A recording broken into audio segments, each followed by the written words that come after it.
Hello, a very good morning to all of you. Welcome to my channel NG Medical. So today we are going to see the second part of the breast cancer. इससे पहले वाले part में हमने anatomy and physiology of the breast, introduction of the breast, definition, causes, risk factors, staging, TNM classification discuss कर लिया था and pathophysiology also. Now we are going to see again the staging of the breast cancer, साथ ही साथ उनका diagnostic evaluation हम यहाँ पे डिस्कस करने वाले हैं. तो as we all know that कि ब्रेस्ट कैंसर क्या है, कहीं पर भी ब्रेस्ट की बात छोड़ दीजिए, कहीं पर भी abnormal growth of the cells हो जाते हैं that will considered as a cancer. तो ब्रेस्ट में अगर एबनॉर्मल ग्रोथ हो रहा है सेल्स का तो it also considered as a breast cancer. So इसके 4 स्टेजेस हैं टोटल. ऑब्वियसली कैंसर के 4 स्टेजेस होते हैं. ब्रेस्ट कैंसर की जो 4 स्टेजेस है वो हमें ये बताती है कि कितना और किस तरह से ग्रोथ हो रही है और कौन सा ऐसा टाइम है जब वो ग्रोथ ओवर हो जाएगी और इधर उधर फैल जाएगी. तो ऑब्वियसली स्टेज 1 जो है वो सबसे कम डेंजरस होती है. Stage 2, 3 and 4th one is like deadly. तो देख लेते हैं स्टेज 1 में क्या हो रहा है. So you can say that the stage 1 is the starting phase, क्योंकि वहां पे हो क्या रहा है कि कंफर्मेशन ऑफ द ट्यूमर हो रहा है. हमें ये पता चल गया डायग्नोस्टिक इवैल्यूएशन से कि हाँ ट्यूमर कंफर्म्ड है. It can be detected in stage 1. Next आ जाता है आपका स्टेज 2. सो स्टेज 2 में क्या हो रहा है कि tumour can be movable to the adjacent tissues, यानी कि जिस भी ब्रेस्ट में ट्यूमर हुआ है वो उसी ब्रेस्ट के अंदर इधर उधर घूम सकता है. साथ ही साथ हम उसको पैल्पेट कर सकते हैं, पैल्पेबल है, चाहे वो एक्जिला हो चाहे वो लिम्फ नोड हो. तो एक्जिला, अंडर आर्म को एक्जिला बोलते हैं, ठीक. अब चाहे वो इधर मूव करके चला गया हो, चाहे वो उधर मूव करके चला गया हो, चाहे वो लिम्फ नोड्स के अंदर चला गया हो. लिम्फ नोड हमारे पूरे बॉडी में होते हैं. लिम्फ नोड का काम क्या है कि ये हमारे अंदर के टी सेल्स, बी सेल्स जो कि हमारे इम्यून सेल्स कहलाए जाते हैं उनको एक्टिवेट करने का काम करते हैं. देखा जाए तो ये हमारी इम्यूनिटी को या इम्यून सिस्टम को एक्टिवेट करने में हेल्प करते हैं. तो ट्यूमर है, वो तो कहीं पर भी जा सकता है. तो अगर वो एक्जिला की तरफ जाएगा तो मे बी वो लिम्फ नोड के अंदर भी चला जाए. थर्ड स्टेज है आपकी जिसमें हो क्या रहा है, it is increases in size and deepness also. जो किसकी बात कर रहे हैं, ट्यूमर की बात कर रहे हैं. जो ये ट्यूमर है वो अपना साइज भी बढ़ाएगा और डेप्थ भी बढ़ाएगा, लाइक ज्यादा गहराई में भी जाएगा और ज्यादा एरिया भी कवर करेगा. जब वो साइज बढ़ा रहा है और एरिया ज्यादा कवर कर रहा है तो ऑब्वियसली उसकी ग्रोथ इंक्रीज हो रही है. साथ ही साथ वो मेमोरी ग्लैंड्स के बाहर भी जा रहा है अगर वो ग्रोथ इंक्रीज कर रहा है. तो मेमोरी ग्लैंड्स हमारी मिल्क प्रोडक्शन ग्लैंड्स होती हैं. ये आप लोब्स देख रहे हो, these all are mammary glands. पहले जो ट्यूमर था वो इनके अंदर था, इन्होंने उसको कवर कर रखा हुआ था. मान लीजिए ट्यूमर इतना बड़ा था, अब ट्यूमर साइज अपना बढ़ा रहा है, थर्ड स्टेज हो गई है तो उसने अपना साइज इससे ज्यादा बढ़ा दिया है, जिसकी वजह से वो मेमोरी ग्लैंड के आसपास के एरिया में भी दिखने को मिल रहा है. साथ ही साथ it can be seen from the skin. Skin पे भी वो देखने को मिलेगा क्योंकि वो स्किन से टच हो रहा है और स्किन पे आपके थोड़ा सा बल्जिंग पोर्शन देखने को मिल सकता है. इस तरह से स्किन एबनॉर्मली बल्ज देखने को मिल सकता है. डिम्पलिंग ऑफ द स्किन देखने को मिल सकती है. साथ ही साथ अल्सर्स भी देखने को मिल सकते हैं. क्यों अल्सर देखने को मिलेंगे, देखिए जब एबनॉर्मल ग्रोथ हो रही है सेल्स की तो आसपास की कैपिलरीज को भी दबाएगा और वो कैपिलरी क्या हो जाएगी, फट सकती है. ठीक है, इसके साथ साथ वो कैपिलरी क्या होती है, जो पतली पतली वेन्स होती हैं जिनके अंदर ब्लड होता है उसको हम कैपिलरीज बोलते हैं. अगर वो कैपिलरीज कहीं से दब रही है तो उस कैपिलरी के सेल के अंदर क्या हो रहा है, ब्लड नहीं जा पा रहा है और ब्लड नहीं जाएगा तो कैपिलरी के अंदर क्या हो जाएगा, एक क्लॉट बन सकता है. ठीक, टिश्यू की डेथ हो सकती है जिसकी वजह से हमें वो अल्सर के फॉर्म में दिख सकता है स्किन के ऊपर. सो अगर अल्सरेशन होगा तो वो दिख जाएगा स्किन के ऊपर, इतनी ज्यादा ग्रोथ बढ़ जाएगी कि वो दिख जाएगी स्किन के ऊपर. साथ ही साथ अब हम बात करते हैं डीपनेस की. तो डीपनेस के हिसाब से वो ट्यूमर कहाँ चला जाएगा, वो ट्यूमर चला जाएगा आपके basement layer of the breast में. बेसमेंट लेयर आपकी कौन सी लेयर हो गई, जो ब्रेस्ट की सबसे अंदर वाले लेयर है, इसको आप कह सकते हो, ये वाली जो आपको पिंक कलर की लेयर दिख रही है, ये आपकी मस्कुलर बेसमेंट लेयर है जो कि ब्रेस्ट को सपोर्ट करके रखती है। तो ट्यूमर का साइज भी बढ़ रहा है और डीपनेस भी बढ़ रही है, जिसकी वजह से बेसमेंट लेयर जो है वो अफेक्ट हो रही है। इसके साथ साथ अभी भी ट्यूमर के अंदर कैपेबिलिटी है कि वो मूव कर सकता है इधर उधर, वो मूव करके आपके सीधे सीधे बेसमेंट लेयर में जा सकता है, वो मूव करके आपके एक्जिला में भी जा सकता है। नेक्स्ट आ जाती है fourth stage and the last stage, और we can say that it is a deadly stage. इसमें क्या हो रहा है, और ग्रोथ और डेवलपमेंट हो रहा है। अब इतना ज्यादा उसका ग्रोथ बढ़ गया है कि मे बी वो एक जगह फिक्स भी हो सकता है और कभी कभी उसकी मोबिलिटी भी हो सकती है, लाइक वो मूव भी कर सकता है। ये देखिए, ये फोर्थ स्टेज है, इसमें आप देख सकते हो कि कितना बड़ा साइज हो गया है। ये भी मूव कर सकता है और कभी कभी ये फिक्स हो जाता है एक जगह। तो मूव करके कहाँ चला जाएगा, एक्जिला यानी कि आपके अंडर आर्म में जा सकता है। अगर कंप्लीट फिक्सेशन हो जाएगा, कंप्लीट पूरी तरह से फिक्स हो जाएगा, तो ये आपके चेस्ट वॉल में फिक्स हो जाएगा। यही आपकी चेस्ट वॉल है, ये बेसमेंट लेयर। ठीक है, यहाँ पे ये फिक्स हो जाएगा तो ये ना इधर जाएगा ना उधर जाएगा, जहां पे भी बेसमेंट लेयर में फिक्स होगा वहीं पे सिचुएटेड रहेगा। इसके साथ साथ मूव कर सकता है, तो और कहाँ मूव कर सकता है, सुप्रा क्लेविकल नोड के अंदर मूव कर सकता है। अब सुप्रा क्लेविकल मैं आपको दिखा देती हूँ क्या है। देखिए, सुप्रा मीन्स होता है अपर साइड, क्लेविकल कौन सी बोन होती है, जो हमारी कॉलर बोन होती है, उसी को हम क्लेविकल बोलते हैं। एक्जिला से मूव होकर के ये supra means upper side, clavicle means collar bone के ऊपर भी जाकर के सिचुएटेड हो सकता है। क्योंकि ये फोर्थ स्टेज है, तो ये आराम से आपके क्लेविकल के ऊपर जाकर के सिचुएटेड हो सकता है, आपके एक्जिला के अंदर सिचुएटेड हो सकता है, आपके क्लेविकल से शिफ्ट होते होते अपोजिट वाले दूसरे वाले ब्रेस्ट में भी जाकर के सिचुएटेड हो सकता है। साथ ही साथ जब वर्स्ट कंडीशन आ जाएगी, बहुत ज्यादा बुरी कंडीशन आ जाएगी, तो ये आपके आसपास के एरिया में भी जाकर के मेटास्टैटिक हो सकता है। कैसे मेटास्टैटिक होता है ये मैं आपको पिछले वीडियो में पैथोफिजियोलॉजी में बता चुकी हूँ, फिर भी थोड़ा सा देख लेते हैं। देखो, जब वो अपना साइज और शेप बढ़ा देगा, ठीक, यहाँ पे देखिए, ये मान लीजिए ट्यूमर है, इसने अपना साइज बढ़ाता गया। ट्यूमर है क्या, abnormal growth of the cells. तो ये सारे सेल्स बढ़ते गए। अब क्या हुआ कि इन्होंने अपने आप का ब्रेकडाउन करना स्टार्ट कर दिया। ये सेल्स जो है अब एक ही जगह नहीं सिचुएटेड हो पा रहे हैं, फोर्थ स्टेज की बात कर रही हूं मैं। ठीक है, तो इसमें से कुछ सेल्स टूट गए, ब्रेक हो गए, उन्होंने अपना ग्रुप छोड़ दिया और वो ब्लड सप्लाई के अंदर चले गए। और हम सब जानते हैं कि ब्लड सप्लाई हमारी पूरी बॉडी में घूमती है, तो ये सेल्स कहीं पर भी ब्लड सप्लाई के थ्रू जाकर के सिचुएटेड हो सकते हैं। मान लीजिए ये आपके लंग्स के ब्लड सप्लाई में चले गए और वहीं जाकर के सिचुएटेड हो गए, तो आपका कौन सा कैंसर हो जाएगा, लंग कैंसर भी साथ में हो जाएगा। ब्रेस्ट कैंसर भी हो गया, लंग कैंसर भी हो गया। इस प्रक्रिया को या इस जो भी ये प्रोसेस हो रहा है कि कुछ सेल्स टूट के इधर उधर चले गए और दूसरी जगह भी कैंसर कर दिया, तो इस प्रोसेस को हम कहते हैं मेटास्टैटिक। मेटास्टैटिक मीन्स होता है फैलना, कैंसर का फैलना। कैंसर फोर्थ स्टेज में मेटास्टैटिक हो सकता है, इधर उधर जाकर के फैल सकता है। चलिए नेक्स्ट देख लेते हैं, क्लिनिकल फीचर्स देख लेते हैं। सो क्लिनिकल फीचर्स में आपको सारी क्लिनिकल फीचर्स मेनली ब्रेस्ट में ही देखने को मिलेंगी। सबसे पहले लंप देखने को मिल सकता है। जब लंप मीन्स क्या होता है, एक छोटा सा कह सकते हैं लाइक हार्ड पोर्शन जो कि आपके स्किन से बाहर देखने को मिल रहा है, टाइट है वो, हार्ड है वो, और उसके अंदर पेन भी नहीं हो रहा है। ठीक है, that is known as lump. So localised कह सकते हो आप, लोकलाइज्ड स्वेलिंग को, जो कि जिसके अंदर पेन नहीं होता है, स्वेलिंग के साथ होती है और हार्डनेस के साथ होती है, उस लोकलाइज्ड स्वेलिंग को हम लंप कह सकते हैं। ये इसलिए हो रहा है क्योंकि अभी यहाँ पे ट्यूमर बड़ा नहीं है, बस ये आपको दिखने लगा है। मैंने बोला था ना, स्टेज 1 में ट्यूमर जो है डिटेक्ट हो सकता है, तो इस तरह से लंप के थ्रू डिटेक्ट हो सकता है। स्किन में चेंजेस आ सकते हैं, पकरिंग हो सकती है। पकरिंग मीन्स होता है कहीं ना कहीं स्किन आपको दबी हुई मिलेगी, डिप्रेस स्किन मिलेगी। यहाँ पे आप देख लो, ये पूरा आपको ब्रेस्ट दिख रहा है, इसके अंदर ये वाला पोर्शन आपको थोड़ा सा डिप्रेस मिलेगा।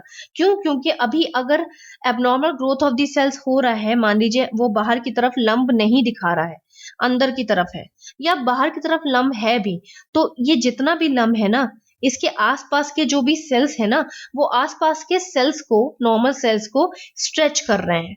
पुल कर रहे हैं अपनी तरफ। तो जब ये वाले cells abnormal cells normal cells को पुल करेंगे, ये देखिए एबनॉर्मल सेल्स इन नॉर्मल सेल्स को अपनी तरफ पुल कर रहे हैं, तो ये जो बाहर की स्किन है वो भी थोड़ी सी पुल होगी। क्यों? क्योंकि हमारी स्किन भी सेल से मिलके बनी है। That like that symptom is known as puckering. Next है आपका पाउडी ऑरेंज। पाउडी ऑरेंज एक तरह का कह सकते हैं कि स्किन का टेक्सचर है जो कि ऑरेंज की तरह दिखने लगता है। तो ऑरेंज जैसे संतरा, आप अगर उसे ठीक से देखोगे तो उसके अंदर बहुत सारे पोर्स होते हैं, बहुत सारे छेद होते हैं, पोर्स छोटे-छोटे, छोटे-छोटे। तो आपकी स्किन भी उसी तरह पोर्स की तरह दिखने लगेगी। ये क्यों हो रहा है? क्योंकि अंदर क्या हो रहा है, सेल्स जो है वो इन्फ्लेमेट कर रहे हैं आसपास के एरिया को। अब भाई ये वाला अगर एरिया है ये नॉर्मल था अभी तक, इसके अंदर ब्लड सप्लाई भी नॉर्मल थी। अब इसके अंदर अगर मैं बहुत सारे बड़े-बड़े सेल्स डाल दूं, abnormal growth of the cells कर दूं, तो इसकी ब्लड सप्लाई थोड़ी सी कंप्रेस होगी, दबेगी। जब ब्लड सप्लाई दबेगी और अच्छे से ब्लड सप्लाई नहीं मिलेगी तो आसपास का एरिया क्या होगा, इन्फ्लेमेट होगा।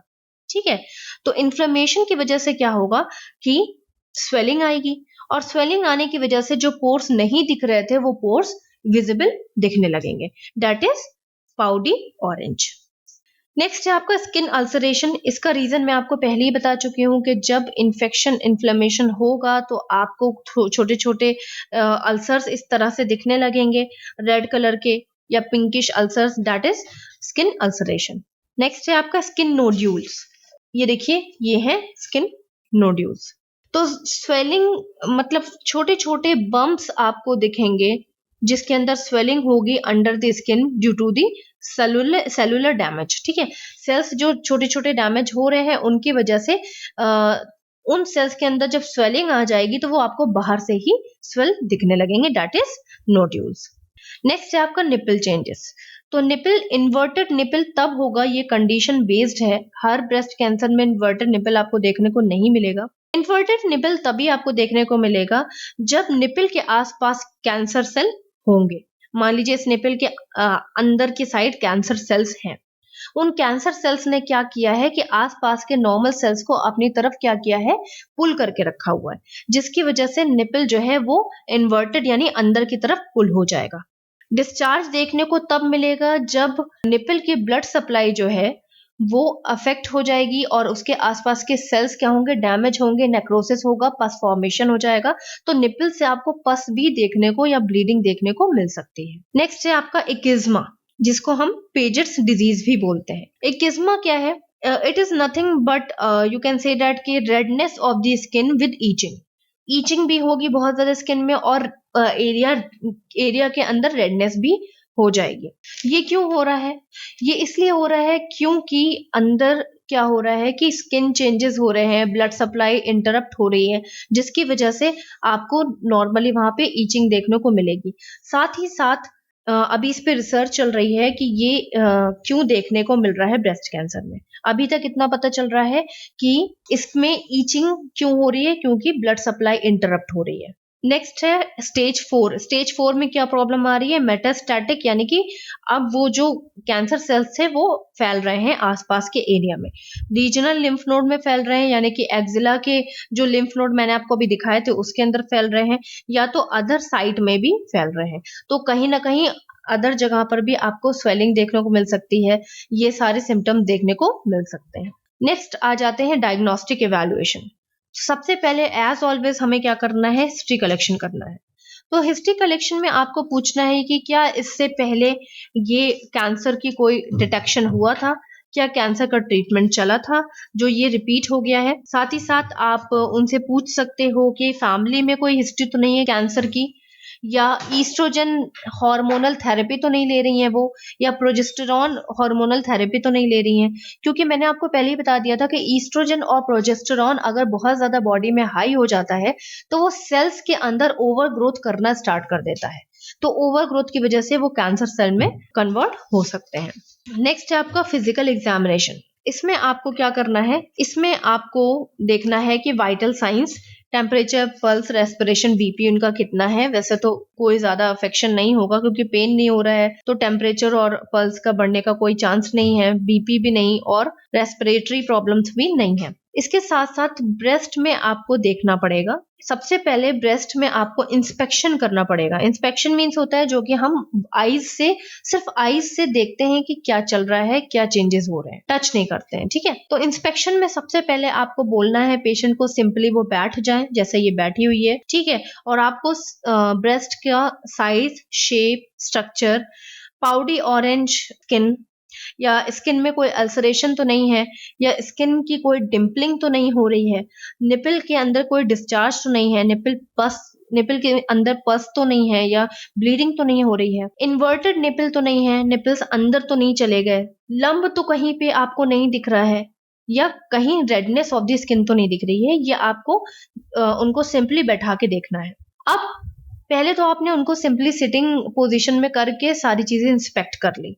अब आपको सेम चीजें देखनी है, बस देखनी है, उनकी पोजीशन चेंज करा के, क्योंकि जब वो अपनी पोजीशन चेंज करेंगे तो उनकी ब्रेस्ट की भी पोजीशन चेंज होगी कहीं ना कहीं। तो हो सकता है कि जो टाइटनेस है, जो सिंपली बैठने से नहीं दिख रहा है, वो दूसरी पोजीशंस में देखने को मिल जाए।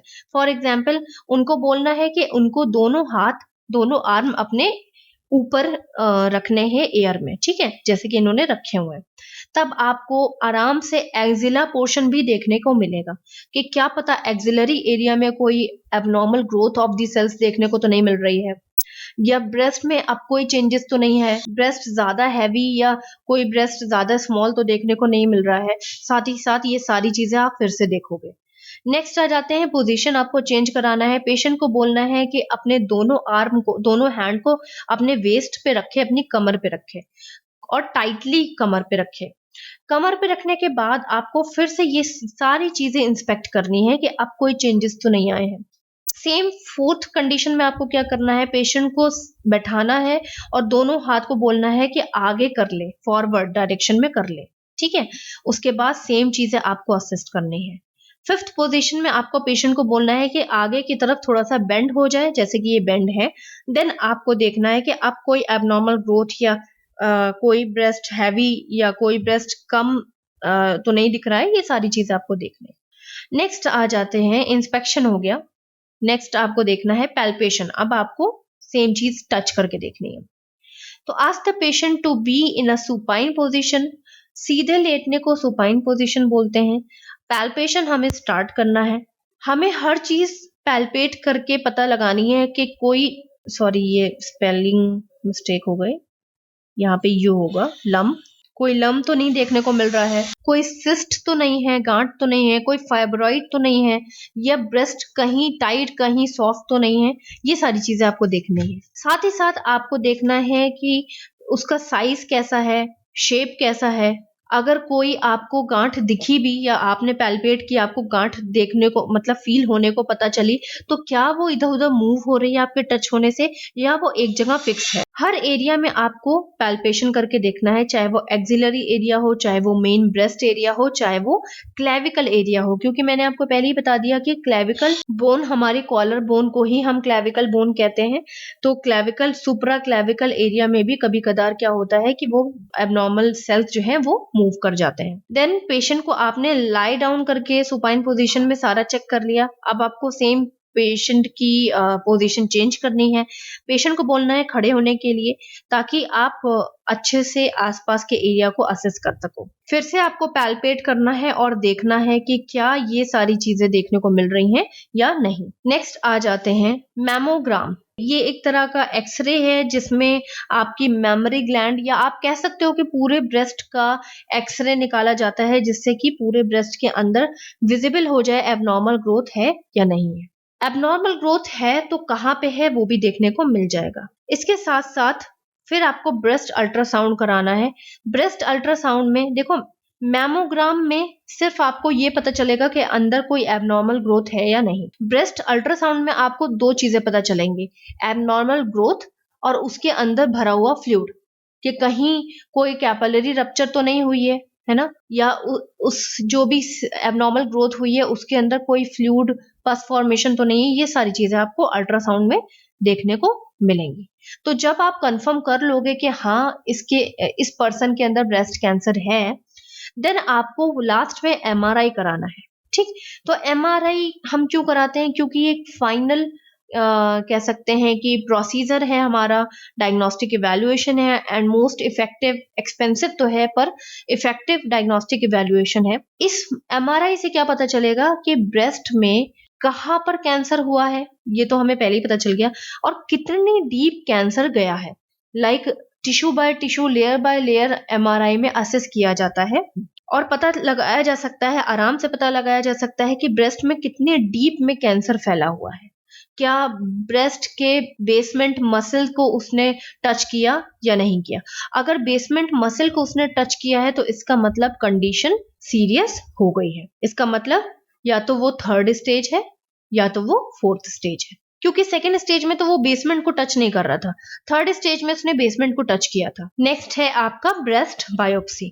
तो जब हमने एमआरआई में पता कर लिया कि हाँ भाई यहाँ पे ब्रेस्ट कैंसर का केस है, हमें क्या करना है? अब ब्रेस्ट बायोप्सी करनी है, यानी कि वो जो abnormal growth of the cells हैं उसमें से सेल्स यानी टिश्यू निकालने हैं बायोप्सी निडल से और लैब में सेंड कर देना है। इससे हमें ये पता चलेगा कि लाइक ये जो सेल्स हैं क्या वो बिनाइन है कि मैलिग्नेंट।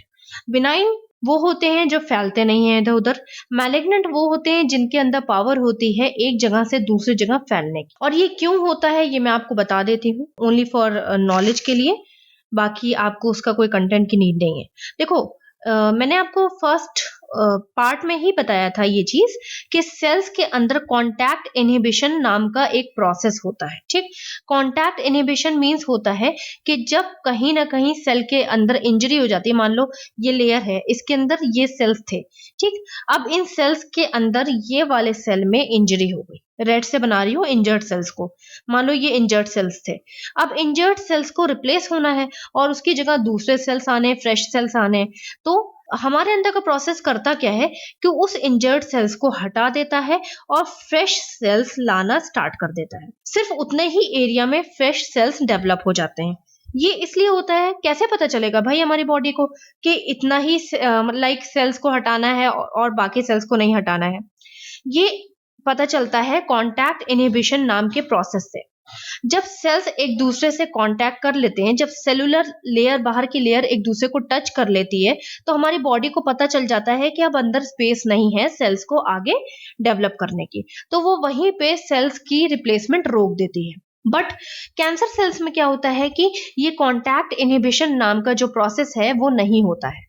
कॉन्टैक्ट इनहिबिशन जब नहीं होगा तो कंटिन्यूअस सेल्स टच होते रहेंगे, सॉरी बढ़ते रहेंगे और वो नहीं रुकेंगे, और जब उन्हें स्पेस नहीं मिलेगा तो वो नीचे की ओर बढ़ते रहेंगे, इस तरह से बढ़ते रहेंगे, ऐसे बढ़ते रहेंगे, और बाद में क्या होगा, वो बाद में मेटास्टैटिक यानी फैल जाएंगे और इधर उधर टूट करके, जब उनको स्पेस नहीं मिलेगा तो ब्रेक डाउन होकर के इधर उधर चले जाएंगे। अब बिनाइन और मैलिग्नेंट कैसे पता चलेगा कि ये बिनाइन है कि मैलिग्नेंट है? बायोप्सी से कहते कैसे पता चल रहा है कि ये बिनाइन है कि मैलिग्नेंट है? पहली चीज तो बायोप्सी में ये पता चलता है कि इनके अंदर कॉन्टैक्ट इनहिबिटर वाली एक्टिविटी है या नहीं है।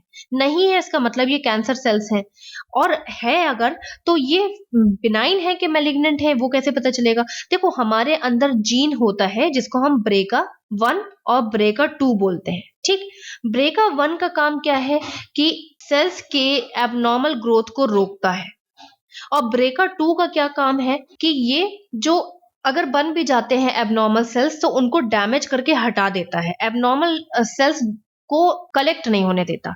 अब हमारे जेनेट अगर इन सेल्स के अंदर BRCA1 और BRCA2 नहीं है, इसका मतलब कि ना ही ये सेल्स रुकेंगे बनने से और ना ही एबनॉर्मल सेल्स जो है वो डैमेज होंगे। तो ये कंटिन्यूअस बढ़ते चले जाएंगे, बढ़ते चले जाएंगे, बढ़ते चले जाएंगे, और बाद में जब स्पेस नहीं मिलेगा तो ये टूट के मेटास्टैटिक हो जाएंगे यानी फैल जाएंगे। अगर BRCA2 इनके पास है तो इसका मतलब क्या होगा कि सेल की कंटिन्यूअस ग्रोथ चल तो रही है लेकिन वो इधर उधर फैल नहीं रहे, क्योंकि कहीं ना कहीं BRCA2 उन सेल्स को बहुत ज्यादा बढ़ने नहीं दे रहा है। इसलिए जो आपका बिनाइन कैंसर होता है वो अगर साइज में छोटा भी होता है, क्यों? क्योंकि BRCA2 उन्हें तोड़ता रहता है, लेकिन अकेले काम कर रहा है वो, क्योंकि कॉन्टैक्ट इनहिबिटर नहीं रुक रहा है। ठीक, कॉन्टैक्ट इनहिबिटर नहीं है इनके पास, तो BRCA2 अकेले काम कर रहा है, तो वो बिनाइन करके रखा हुआ है, कैंसर को फैलने नहीं दे रहा है। अगर BRCA1 BRCA2 दोनों ही नहीं है तो मैलिग्नेंट कैंसर हो जाएगा, और ये हर सेल के अंदर BRCA1 BRCA2 मिलता है। तो जब हम एबनॉर्मल सेल्स को लेकर के बायोप्सी के थ्रू लैब में लेके जाते हैं तो हम 3 चीजें देखते हैं। एक कॉन्टैक्ट इनहिबिशन, एक BRCA1 जीन और दूसरा BRCA2 जीन। उससे हमें क्लियर हो जाता है कि बिनाइन है कि मैलिग्नेंट। सो ये था सिर्फ नॉलेज के लिए, बाकी आपको नोट्स में ऐड करने की जरूरत नहीं है, बस आपको पता होना चाहिए। So this is all about the staging, clinical manifestations and diagnostic evaluation of the breast cancer. Third part में हम डिस्कस करेंगे medical management, surgical management, nursing management, साथ ही साथ आपका prevention and complications of the breast cancer. Till then bye bye, take care and have a nice day.